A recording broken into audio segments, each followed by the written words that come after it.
politically, artistically. The whole idea about your environment must be represented in the music, in the arts. So really art is what is happening at a particular time of a people's development or underdevelopment, you see. So I think as far as Africa is concerned, music cannot be for enjoyment. Music has to be for revolution. Which tree are we climbing? That one? The one that we can all fit, you know what I'm saying? I feel like this one's the best bet then, because it has like 3 big branches. But can you get up there?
Today's show looking at the case of Assata Shakur, a legendary figure within the Black Panther Party and the Black Liberation Army. On Thursday, she became the first woman ever to make the FBI's most wanted terrorist list. In addition, the FBI in the state of New Jersey doubled the reward for her capture to $2 million. Shakur was convicted in the May 2nd, 1973 killing of a New Jersey state trooper during a shootout that left one of her fellow activists dead. She was shot twice by police during the incident. In 1979, she managed to escape from jail, and she later fled to Cuba, where she received political asylum. She has long proclaimed her innocence. On Thursday, FBI Special Agent Aaron Ford spoke at a press conference announcing Shakur's placement on the most wanted terrorist list. He refers to Shakur as Joanne Chesimard, her original name. Joanne Chesimard is a domestic terrorist who murdered a law enforcement officer, execution style. Openly and freely in Cuba, she continues to maintain and promote her terrorist ideology. She provides anti-U.S. government speeches espousing the Black Liberation Army message of revolution and terrorism. No person, no matter what his or her political or moral convictions are, is above the law. My name is Assata Shakur, and I was born and raised in the United States. I am a descendant of Africans who were kidnapped and brought to the Americas as slaves. I spent my early childhood in a racist, segregated South. I later moved to the northern part of the country, where I realized that Black people were equally victimized by racism and oppression. I grew up and became a political activist, participating in student struggles, the anti-war movement, and most of all, in the movement for the liberation of African Americans in the United States.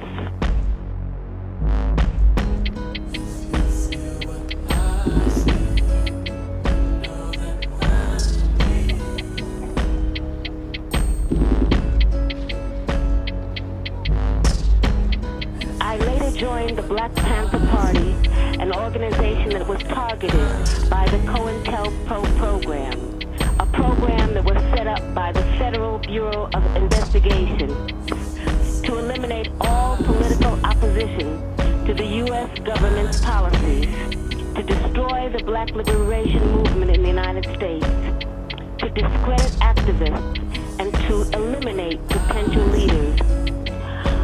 Under the COINTELPRO program, many political activists were harassed, imprisoned, murdered, or otherwise neutralized. As a result of being targeted by COINTELPRO, I, like many other young people, was faced with the threat of prison, underground, exile, or death. The FBI, with the help of local police agencies, systematically fed false accusations and fake news articles to the press, accusing me and other activists of crimes we did not commit. Although in my case the charges were eventually dropped or I was eventually acquitted, the national and local police agencies created a situation where, based on their false accusations against me, any police officer could shoot me on sight. It was not until the Freedom of Information Act was passed in the mid-70s that we began to see the scope of the United States government's persecution of political activists. At this point, I think that it is important to make one thing very clear. I have advocated, and I still advocate, revolutionary changes in the structure and in the principles that govern the United States. I advocate self-determination for my people and for all oppressed people inside the United States. I advocate an end to capitalist exploitation, the abolition of racist policies, the eradication of sexism, and the elimination of political repression. If that is a crime, then I am totally guilty. To make a long story short, I was captured in New Jersey in 1973 after being shot with both arms held in the air and then shot again from the back. I was left on the ground to die. Should we not look them well in the mouth? If I may mix my metaphor,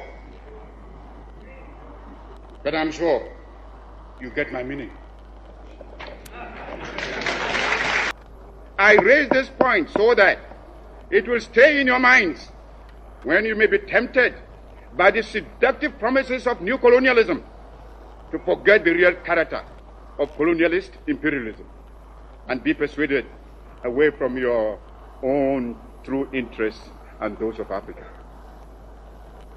For today, we must each see ourselves as part of Africa in order that we may face colonialist imperialism and its new form, new colonialism, on a continent-wide front. This requires some plain speaking. And for the sake of Africa, let us speak plainly.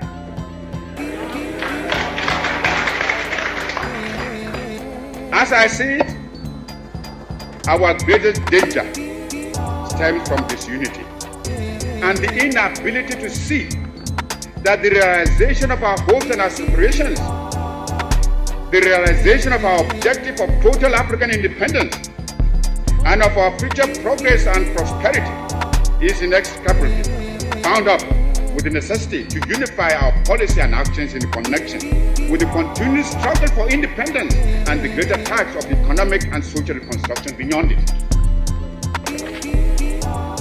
We must therefore face the issue of African unity now, for only unity will make the artificial boundaries and regional demarcations imposed by colonialism obsolete and superfluous.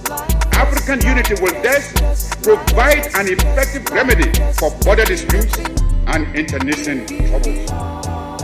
In a united Africa, there could be no frontier claims between Ethiopia and Somalia, or between Zanzibar and Kenya, Guinea or Liberia, or between Ghana, Togoland and the Ivory Coast. Because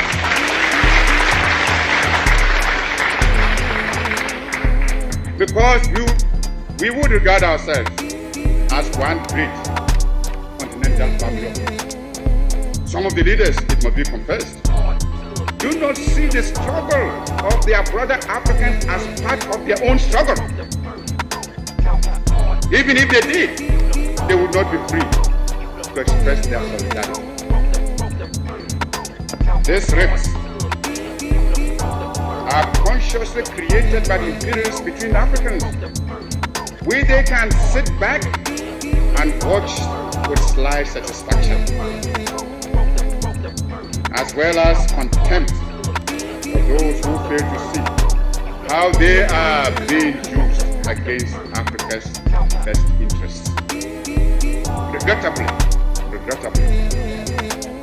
those states include some who were among the freedom fighters of yesterday and who haven't won their independence are willing to drop it for some token aid and thereby deny to those still struggling for freedom even their moral support. Put her on the game, she get fucked for a chain. That's a girl in this bitch, she twirling on this dick. To a better time, lately I've been thinking back to the better times. People ask me how I'm doing, but I'll never find. Steady adding up the years since we crossed the line. When the crimes against humanity, who does the time? Presidential gang signs for the genocides we invested in it. Had my family emigrated to the U.S. for a better life and got fucked up when reality struck where I said hate the government. Kissing boots, boy, you know the leader, you a walking lick. Everything you touch is average. If I'm a bitch, then I'm a bad bitch. In the cover like 21 savages. Man, I feel like time moving backwards lately. Life was a drug, so I guess I faded. Feeling like we're citizens of damnation. Cook every day in a damn nation. In a damn nation. Hey, Cal. Put your money where your mouth is. Late night alleyways, throwing scripts with a team. We could see who really bout this. I'm a cutie and I'm dressed to the nines, but I'm hanging with the theme. All my niggas rose up, stealing sunlight through the scene. Man, life a little darker when you tinted with a melanin. Golden hour coming, all my people gon' be shining in. That shit was more valuable to me than some diamonds is. Than some diamonds is. Hey. 5-0, we're grinding it. Yeah, we thrash on, running in the backyard.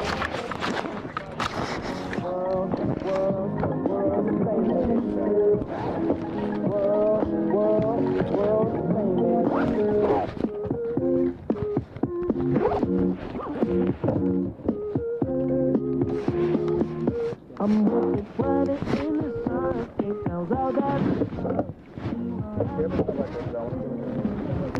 I'm not honey or you, but fuck yourself.